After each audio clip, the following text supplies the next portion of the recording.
My name is Christopher, and I never expected my solo hiking trip in Montana to change my life so completely. At 24, I was trying to find myself through travel, taking a break from my job as a graphic designer in Seattle.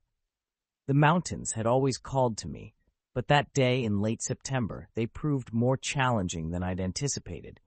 I'd been hiking for hours when I realized I'd strayed far from my planned route. The sun was setting, my phone had no signal, and the temperature was dropping rapidly. The beautiful wilderness that had enchanted me earlier now seemed threatening as shadows lengthened across the landscape. Just as panic began to set in, I heard the rumble of an engine.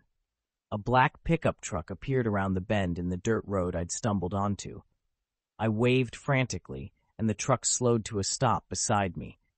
The driver rolled down his window, revealing a man probably in his early 30s, with rugged features and intense blue eyes. "You look lost," he said, his voice carrying a slight local accent. "I am," I admitted, trying not to sound as desperate as I felt. "I was hiking and got turned around. Could you possibly give me a ride back to town?" He studied me for a moment, then nodded. "Get in. I'm Kevin." As I climbed into the passenger seat, he added, "But I'll need something in return." My heart skipped a beat. "What kind of something?" Kevin's lips curved into a slight smile. "Don't worry, nothing sinister, just company. I've been driving these roads alone for too long, and you look like you might have some interesting stories to tell." The truck's heater was a welcome relief from the mountain chill.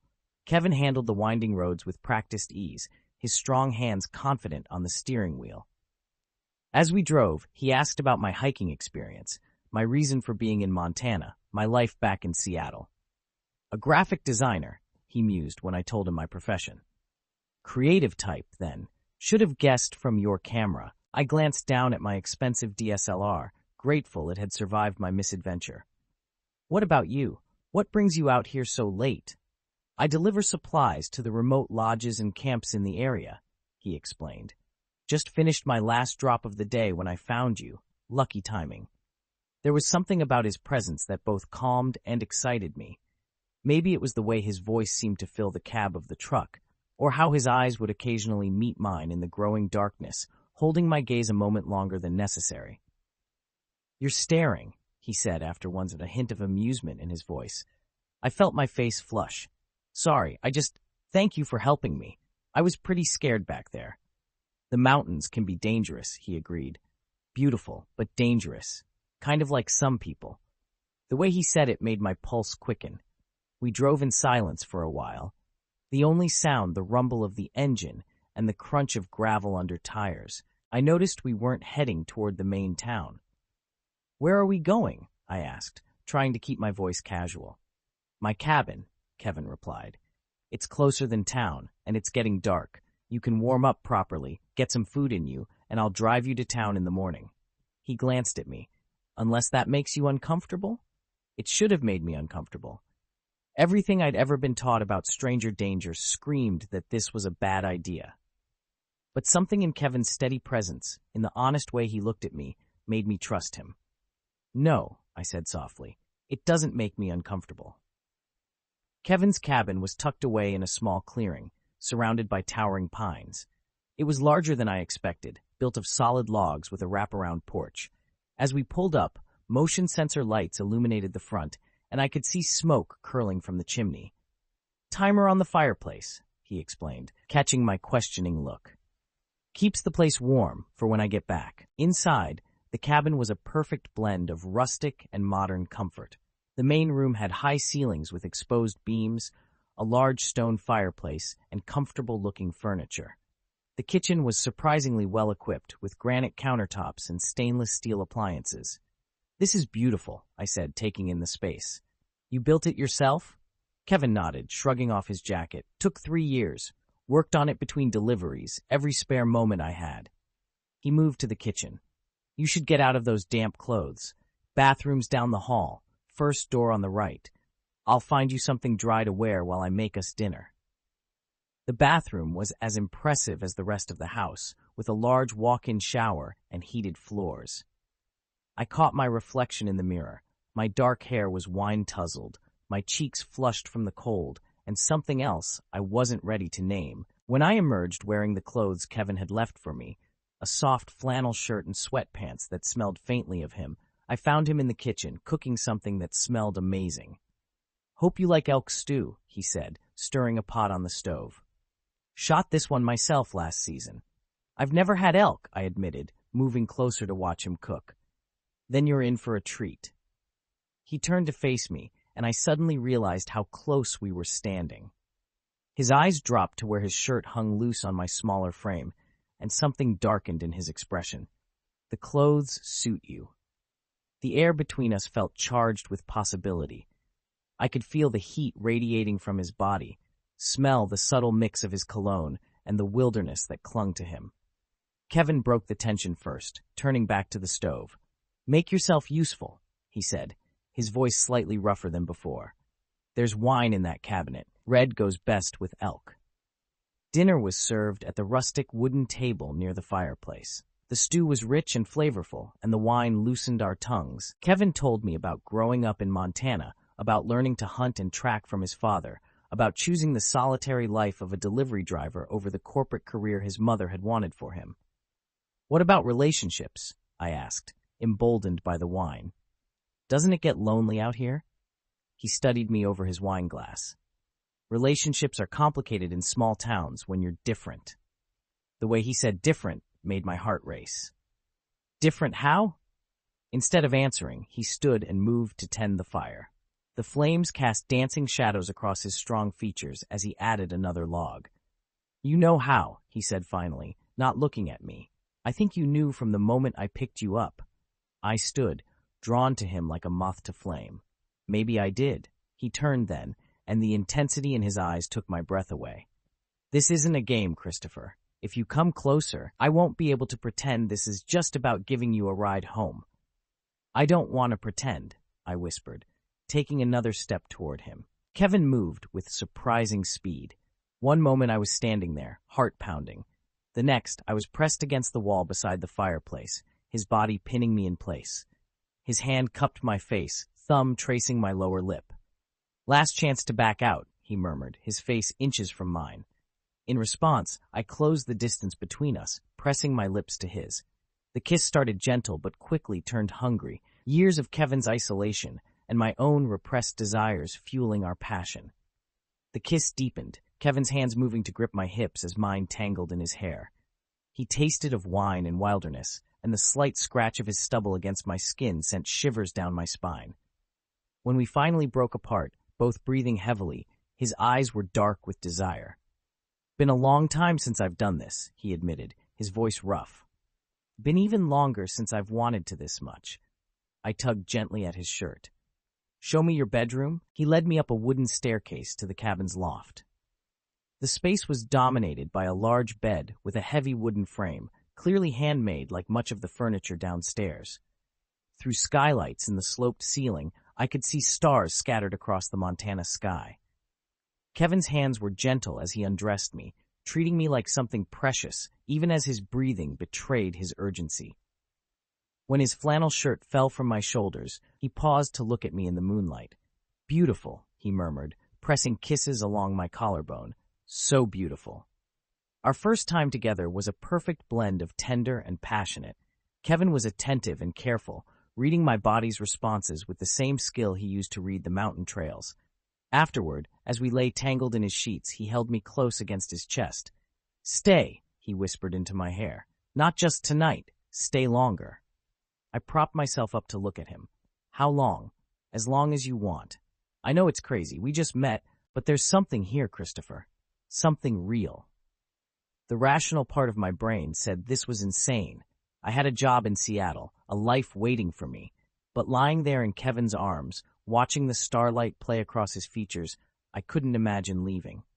"My work is mostly remote anyway," I said slowly.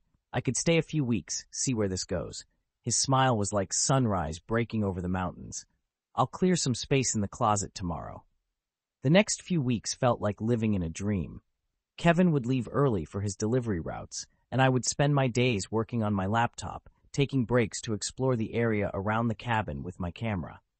In the evenings, he taught me about mountain life, how to chop wood properly, how how to identify animal tracks, how to navigate using the stars. Our nights were filled with passion and conversation.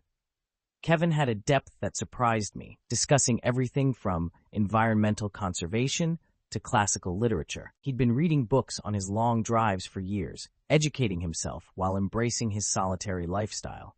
But reality began to creep in. My boss in Seattle was getting anxious about my extended absence, despite my consistently completed projects. My parents were questioning why I was still in Montana. And then there was the matter of Kevin's closeted status in his small community. People suspect, he told me one evening as we sat on the porch watching the sunset. But as long as I don't confirm anything, they leave me alone. It's how things work here. I shifted in his arms. And what am I? Your secret? He tightened his hold on me. No, you're the reason I'm thinking about changing things, about being more open. What do you mean? I've been saving money, he said quietly. There's a larger property for sale closer to Bozeman, more progressive area, better internet for your work. Could start my own delivery company instead of contracting for others. The idea of Kevin making such huge changes for me was both thrilling and terrifying. That's a big risk. He turned me to face him. You're worth the risk. These past weeks, you've shown me what I've been missing, hiding up here in my mountain fortress. I don't want to go back to that loneliness. The decision to build a life together didn't come easily. We spent many nights discussing the practicalities, the risks, and our fears. I called my company and negotiated a fully remote position with occasional trips to Seattle for important meetings. Kevin started the process of acquiring licenses and permits for his own delivery business. The property near Bozeman was everything we hoped for, 20 acres with a view of the mountains, close enough to civilization for high-speed internet, but far enough for privacy. The existing house needed work, but Kevin's eyes lit up at the challenge. We could make it ours, he said as we walked the property one crisp autumn morning. Add a home office for you, maybe a workshop for me, build a deck where we can watch the sunset. Something about hearing him say we and ours made my heart swell. This rough-edged mountain man had completely transformed my life in just a few months, showing me a kind of love I hadn't known existed. The local reaction to our relationship was mixed. Some of Kevin's regular clients stopped using his services when we became more open about our relationship, but others, particularly the younger generation, were supportive. Sarah, who ran the general store in town, told Kevin she'd always known and was glad he'd finally found happiness. My parents were skeptical at first, especially when I told them I was moving to Montana permanently. But when they came to visit and saw the life Kevin and I were building together, saw how he looked at me and cared for me, they began to understand. He grounds you, my mother said privately during their visit. I've never seen you so centered, so sure of yourself. Kevin overheard her, and later that night, as we lay in bed, he confessed, she's wrong, you know. You're the one who gave me ground to stand on. Before you, I was just existing up here. Now I'm living. 1 year after our chance encounter on that mountain road, Kevin and I stood on the deck of our newly renovated home. The sunset painted the sky in shades of orange and purple, much like the evening he'd first found me lost and afraid. Remember what you said that night? I asked, leaning back against his chest as his arms wrapped around me. About needing something in return for the ride? He chuckled, the sound rumbling through his chest. I asked for company, got a lot more than I bargained for. Any regrets? In response, he turned me around and pulled a small wooden box from his pocket. Only that I didn't do this sooner. He opened the box to reveal 2 matching rings, handcrafted from local Montana silver, with inlaid wood from his old cabin. Marry me? Through tears, I managed to say yes. Kevin slipped the ring onto my finger, his hands trembling slightly. This strong man who could handle any mountain trail, but still got nervous showing his emotions. We married the following spring in our backyard, with the mountains as our witnesses. Kevin's delivery business had grown successful enough to hire 2 additional drivers, giving us more time together. My graphic design work had expanded to include several local businesses, helping them modernize their brands while maintaining their mountain charm. The ceremony was small but perfect. Kevin's father, who had surprised us with his support, officiated. Sarah from the general store decorated everything with wildflowers. Even some of the lodge owners from Kevin's old delivery route came to celebrate. During his vows, Kevin said something that captured our entire journey. I spent years driving these mountain roads, thinking I was happy in my solitude. Then I found you, lost but somehow exactly where you needed to be, and realized I'd been the lost one all along. You didn't just need directions that night, you were my direction home. Now, as I write this, I'm watching Kevin teach our newly adopted rescue dog to fetch on our property. He's still the same rugged mountain man who rescued me that day, but softer somehow, more open with his emotions, more willing to show his heart to the world. Life isn't perfect. We still face challenges. Some people in town still whisper. My trips to Seattle can be disruptive, and maintaining our property is constant work.